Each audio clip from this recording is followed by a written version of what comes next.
ആദ്യമായി ഈശ്വര പ്രാർത്ഥന.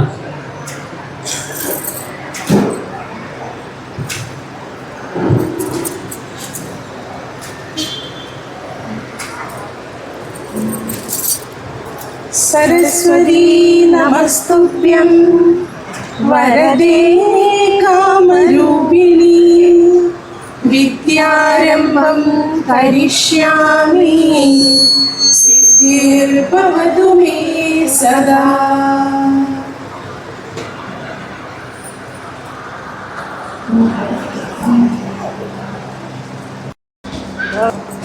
ഗുരുവായൂർ അക്ഷരസദസ്സിലേക്ക് എല്ലാവർക്കും സ്വാഗതം. പ്രാർത്ഥനയ്ക്ക് ശേഷം ഈ പ്രഥമ പരിപാടി വിളക്ക് കൊളുത്തി ഉദ്ഘാടനം ചെയ്യുന്ന കർമ്മമാണ് നടക്കാൻ പോകുന്നത്.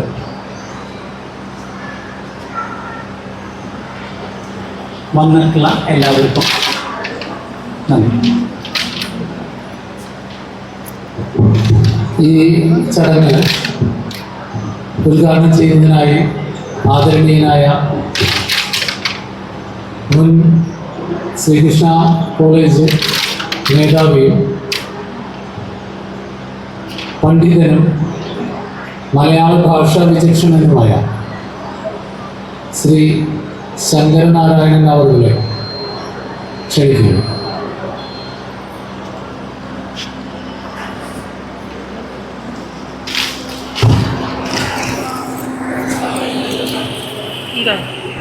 ഓരോ കഷ്ടം കൊണ്ടുവച്ച് നിൽക്കുകയായിരിക്കും എളുപ്പം തട്ടുകയായിരുന്നു. അതെ അല്ലേ?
മുന്നിലല്ലേ?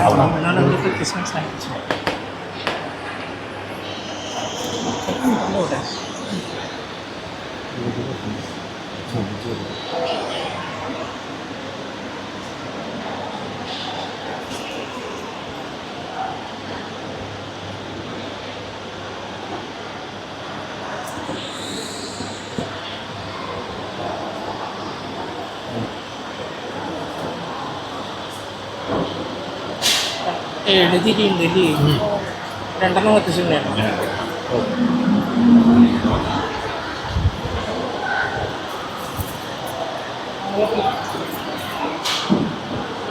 ചുടക്ക് ഉയർത്തി പിടിക്കും.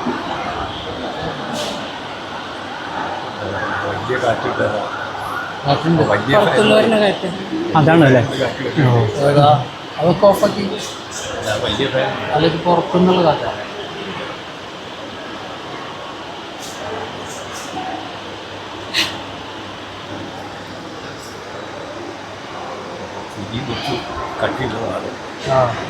കത്തി കത്തി കത്തി കത്തി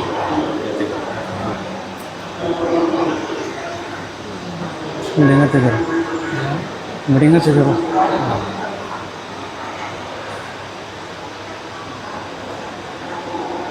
കുറച്ചും കൂടി വരാം.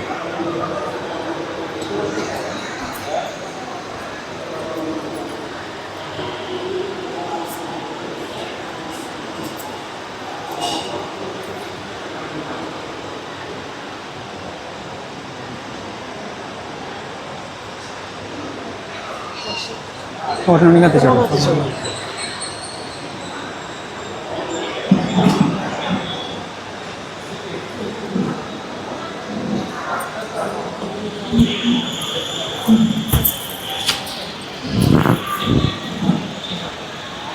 സമയം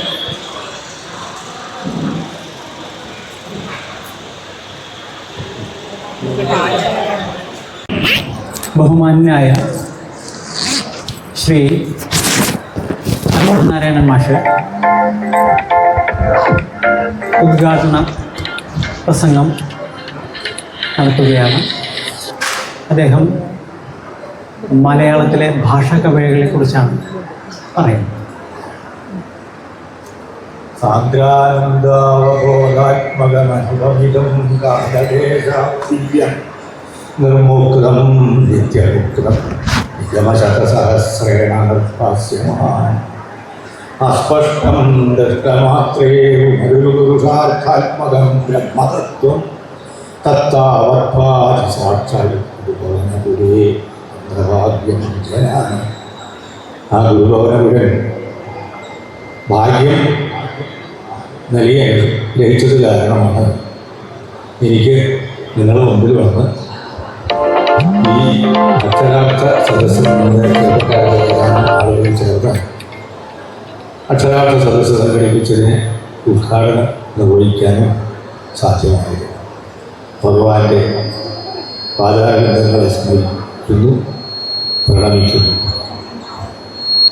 ഈ പരിപാടിക്ക് എന്നെ ക്ഷണിച്ച ഇതിൻ്റെ സംഘാടകരോട് എനിക്കുള്ള നന്ദിയും ഇവിടെ വന്നു ചേർന്ന് ഇതിൽ അകവാക്കുകളാകാൻ തയ്യാറായ നിങ്ങളോടുള്ള പ്രത്യേകമായിട്ടുള്ള സ്നേഹവും ഞാൻ ഈ അവസരത്തിൽ അവതരിപ്പിക്കും. നമ്മളെല്ലാം കേരളത്തിൽ ജനിച്ചു വളർന്നവരാണ്.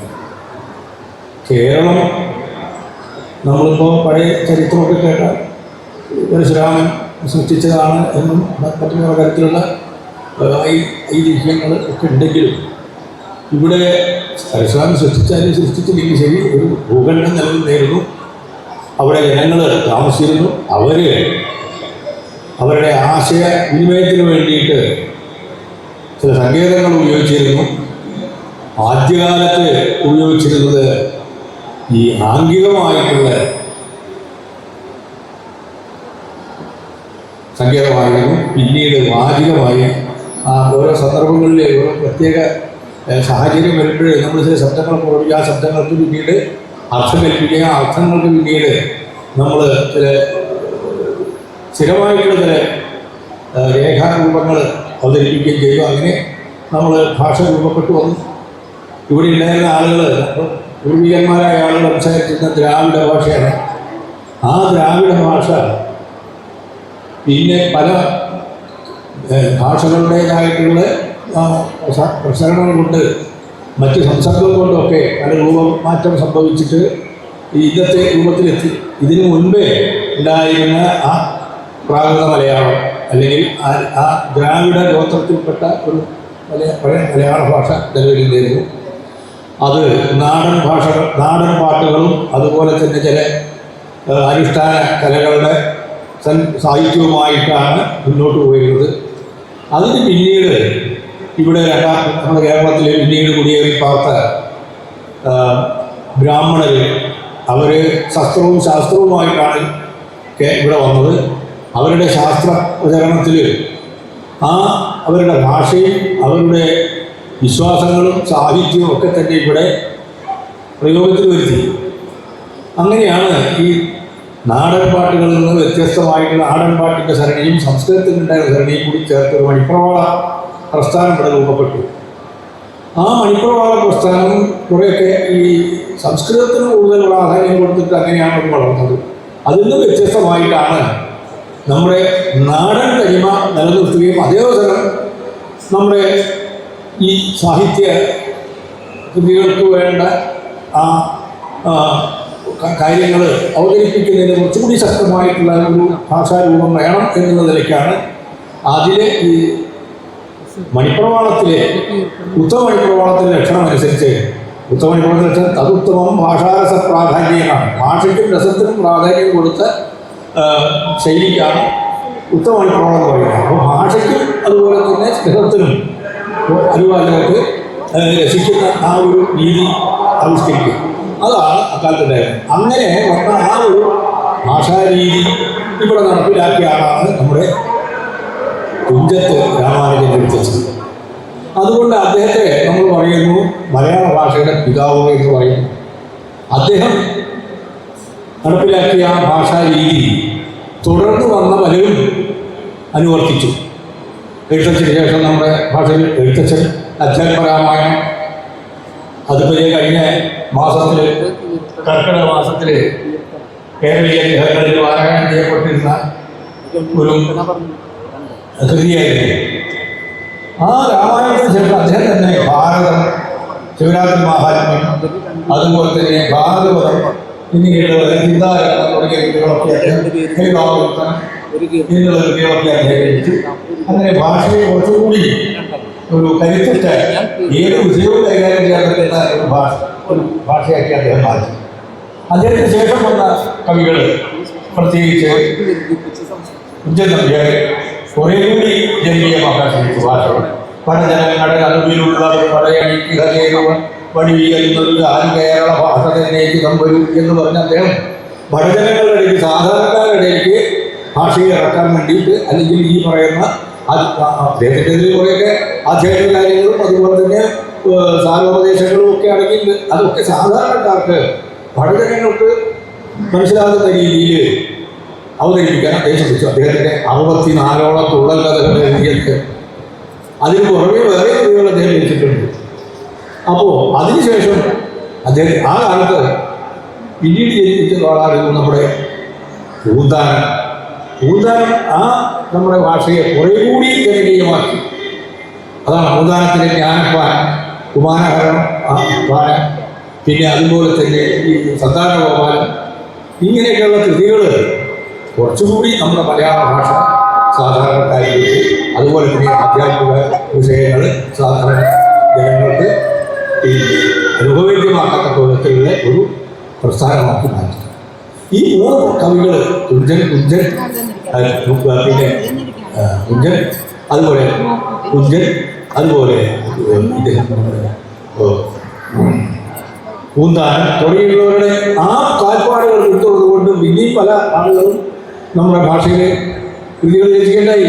അതിനുശേഷം വന്ന ഒരു പ്രധാനപ്പെട്ട ഒരു വ്യതിയാനം വന്നത് ഇതിലെ കുറേ സംസ്കൃത പദങ്ങൾ, അതുപോലെ തന്നെ സംസ്കൃത സങ്കല്പങ്ങൾ, അതുപോലെ തന്നെ ബിംബങ്ങൾ, ഇതൊക്കെ അവതരിപ്പിച്ചിരുന്നു. അതിനോട് അതൃപ്തിയില്ലായിരുന്ന ഒരു വിഭാഗം ആളുകൾ മലയാള ഭാഷ തന്നെ പ്രത്യേകിച്ച് പച്ച മലയാളം എന്നുള്ള നിലയിൽ പച്ച മലയാള കവിതകൾ രചിക്കാൻ തുടങ്ങി. അല്ലെ കുണ്ടൂർ നാരായണൻ, അദ്ദേഹത്തിൻ്റെ കട്ടപ്പൻ, അതുപോലെയുള്ള വേറെ ആളുകൾ അദ്ദേഹത്തിനെ പിന്തുടർന്നിട്ട് കവിതകൾ രചിക്കാൻ തുടങ്ങി.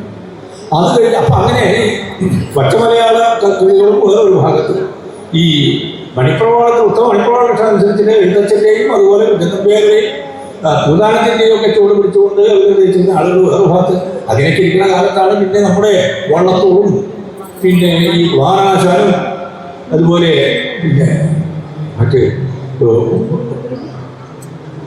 മറ്റുള്ള കൂട്ടരൊക്കെ രംഗത്ത് വരുന്നത്. പിന്നെ നമ്മുടെ ആധുനിക കവികൾ കുറേ കൂടി ഭാഷയെ സാധാരണക്കാർക്ക് പ്രയോജനപ്രദമായ രീതിയിൽ അവർ അവതരിപ്പിച്ചു. ഇപ്പോൾ നമ്മുടെ ഭാഷ വളരെ സമ്പന്നമാണ്. ഇപ്പോൾ നമ്മുടെ മലയാള ഭാഷ ഇപ്പോൾ ഈ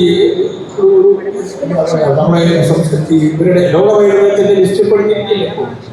അപ്പോൾ ശ്രേഷ്ഠ മലയാളം എന്നുള്ളൊരു പദ്ധതിയിലേക്ക് മലയാളം എത്തിയിരിക്കുകയാണ്. പക്ഷേ ഈ മലയാള ഭാഷ നമ്മുടെ മാതൃഭാഷയാണ്. മാതൃഭാഷ എന്ന് പറയുന്നത് മാതാവിൻ്റെ മുലപ്പാലിനോടൊപ്പം നമ്മൾ നുകർന്ന ഭാഷാരൂപമാണ് ഈ മലയാള ഭാഷ. പക്ഷെ എന്നാലും ചില ആളുകൾക്ക് നമ്മുടെ മാതൃഭാഷ മലയാളമാണ് മനസ്സിലാക്കാം. അത് കുറച്ചുകൂടി അനുഭവമാക്കി കൊടുക്കാൻ വേണ്ടിയിട്ടുള്ള ഒരു ശ്രമം ഈ ചെറുപ്പക്കാരെ തുടങ്ങി വളരെ സന്തോഷം. അതുകൊണ്ടാണ് ഞാൻ ഈ പരിപാടി പങ്കെടുക്കാൻ ചെയ്യാനായി വന്നത്. മലയാള ഭാഷ വളരെ നിങ്ങൾ കണ്ടിട്ടുണ്ടാവും പലയിടത്തും മലയാളം. അതുകൊണ്ടാണ് ഈ നേരത്തെ സംസ്കൃതത്തിലെ പദങ്ങൾ ഉപയോഗിക്കുകയും സംസ്കൃത സങ്കേതങ്ങൾ ഉപയോഗിക്കുകയും ചെയ്യുന്നതിൽ പ്രതിഷേധിച്ചതിനോട് അതിർത്തികളൊക്കെയാണല്ലോ ഇപ്പോൾ പ്രവൃത്തികൾ ഈ പച്ചമലയാളം എന്നുള്ള രീതി തുടങ്ങിയത്. ഇനിയിപ്പെല്ലാം സംഘടിച്ചാൽ നമുക്ക് വന്നിട്ടുള്ളത് കാര്യം ശരിയാണ്. ഒരു ഭാഷ വളർന്ന് വികസിക്കണമെങ്കിൽ മറ്റു ഭാഷകളുടെ പദങ്ങളും അതുപോലെ തന്നെ പിന്നെ പല സങ്കല്പങ്ങളും അല്ലെങ്കിൽ അവരുടെ ഇമേജുകളൊക്കെ നമ്മൾ പലപ്പോഴും സ്വീകരിക്കേണ്ടി വരും. അങ്ങനെ വളർന്നാലേ കൊണ്ടും കൊടുത്തേ ഭാഷ വളരുള്ളൂ. പക്ഷെ എന്നാലും ശരി, അടിസ്ഥാനപരമായിട്ട് നമ്മൾ ഭാഷയുടെ ഘടന മലയാളത്തിൻ്റെ തന്നെയായിരിക്കും. പലപ്പോഴും അതേപോലെ നമ്മളിപ്പോൾ ചില ഈ ടി വിയിലൊക്കെ ചില അവതാരകർ മലയാളമാണോ ഇംഗ്ലീഷാണോ പറയുന്നത് എന്നുള്ളത് നമുക്ക് സംശയമുണ്ട്. അതുപോലെ തന്നെ ചില വീടുകളിൽ കാര്യം ശരിയാണ്, കുറച്ച് വിദേശ നമ്മുടെ കേരളത്തിന് പുറത്തുള്ള സ്ഥലങ്ങളിലൊക്കെ പോയി സംസാരിക്കും താമസിക്കുന്ന ആളുകൾ, അവർ പലപ്പോഴും അവരുടെ കുട്ടികൾ വിദ്യാഭ്യാസ സ്ഥാപനങ്ങളിൽ വിദ്യാഭ്യാസം നേടുന്നത് അവിടുത്തെ പിന്നെ ഭാഷയും കാര്യങ്ങളൊക്കെ ആയിരിക്കും. പ്രത്യേകിച്ച് പലപ്പോഴും ഈ ഇംഗ്ലീഷ് മീഡിയത്തിൽ ചെന്നിട്ട് അവിടെ പഠിക്കേണ്ട കാരണം വീട്ടിലെ രീതിയിൽ ഇംഗ്ലീഷിൽ തന്നെ സംസാരിക്കാൻ പറ്റുള്ളൂ. പക്ഷേ നമ്മൾ ഒരു കാര്യം നമ്മൾ ശ്രദ്ധിക്കണം, നമ്മുടെ പിന്നെ ആളുകൾക്ക് ഭാഷയോട് ഉള്ളതിനേക്കാൾ കൂടുതൽ ഈ തമിഴ്നാട്ടിലെ ആളുകൾക്കും ഈ ഹിന്ദി കുട്ടികൾക്കൊക്കെ നിങ്ങളൊന്ന് ശ്രദ്ധിച്ചിട്ടുണ്ട്. ഇവിടെ വരുന്ന തമിഴന്മാർ അവര് ഇത്രയും കാലം ഇവിടെ ഉണ്ടായാലും ശരി, ഇവിടെയൊക്കെ അവർ ജോലിക്ക് വന്നാലും ശരി, അവർ നമ്മളോട് വളരെ തമിഴാണ് പറയുന്നത്. നമ്മൾ മലയാളികളോട് മറുപടി പറയുന്നതൊക്കെ ശരിയാണ്, പക്ഷെ അവർ തമിഴാണ് പറയുന്നത്. അത് എന്തുകൊണ്ട്? അതുപോലെ തന്നെ ഈ പരദേശ ബ്രാഹ്മണര് നമ്മുടെ നാട്ടിൽ പല ജോലികളിൽ ഉദ്യോഗങ്ങളിൽ പണ്ടേ പിന്നെ വന്നിട്ടുണ്ട്. പിന്നെ തിരുവിതാംകൂർ രാജ്യത്ത് ദിവാന്മാരായിട്ടും കേരളം പിന്നെ ഇവിടെ മലബാറിൽ പ്രത്യേകിച്ച് ഉന്നത ഉദ്യോഗങ്ങളിലൊക്കെ പല സ്ഥാനം വഹിച്ച ആളുകളൊക്കെ ഉണ്ട്. പക്ഷെ അവരൊക്കെ നമ്മളോട് പിന്നെ ഈ ഭാഷ പഠിച്ചിട്ടുണ്ടെങ്കിൽ വീട്ടിലൊക്കെ അവരിപ്പോഴും അവരുടെ തമിഴാണ്. അതുപോലെ കൊങ്ങിണികൾ കൊങ്ങി പറയും. അതുപോലെ ഹിന്ദി സംസാരിക്കുന്ന ആളുകൾ അവർ ഹിന്ദി വീട്ടിലുണ്ട്. നമ്മളതല്ല, നമ്മൾ തമിഴ്നാട്ടിൽ നിന്നിട്ട് ഒരാളെ കണ്ടാൽ ഈ നമ്മുടെ ആളുകളാണെന്ന് തിരിച്ചറിഞ്ഞാൽ പോലും നമ്മൾ അവരോട് മലയാളം സംസാരിക്കില്ല. അപ്പോൾ ഹിന്ദിയിലോ ഇംഗ്ലീഷിലോ ചോദിക്കാൻ നിൽക്കും. അങ്ങനത്തെ ഒരു സ്വഭാവമാണ്. അപ്പോൾ നമ്മുടെ ഭാഷയോടുള്ള നമ്മുടെ പ്രേമം മറ്റാരേക്കാളും കുറവാണ് ഇപ്പോൾ നമുക്കുള്ളത്. അത് മാറ്റിയെടുക്കുക, മലയാള ഭാഷ മാതൃഭാഷ മലയാളമാണ് എന്നുള്ള ഒരു വികാരം നമുക്കുണ്ടായിട്ട് അതിനെ പോഷിപ്പിക്കാൻ വേണ്ടി നമ്മൾ ഭാഷ പഠിക്കുകയും ഭാഷയുടെ ആ കാര്യങ്ങൾ പ്രചരിപ്പിക്കുകയും ചെയ്യുക. അതിന് ഈ അക്ഷരാർത്ഥ ഗുരുവായൂർ അക്ഷരാർത്ഥ സദസ്സ് നമുക്ക് പ്രേരണ നൽകും. അതിനുവേണ്ടി പ്രവർത്തിക്കുന്ന ഇവർക്ക് എല്ലാവിധ മംഗളങ്ങളും ഈ അവസരത്തിൽ നേർന്നുകൊണ്ട് ഇതിനെല്ലാ പിന്നെ അഭ്യുദയവും ഉണ്ടാകട്ടെ എന്ന് ആശംസിച്ചുകൊണ്ട് ഞാൻ എൻ്റെ വാക്ക് അവതരിക്കുന്നു. നിങ്ങൾ ക്ഷണിച്ചതിന് പ്രത്യേകം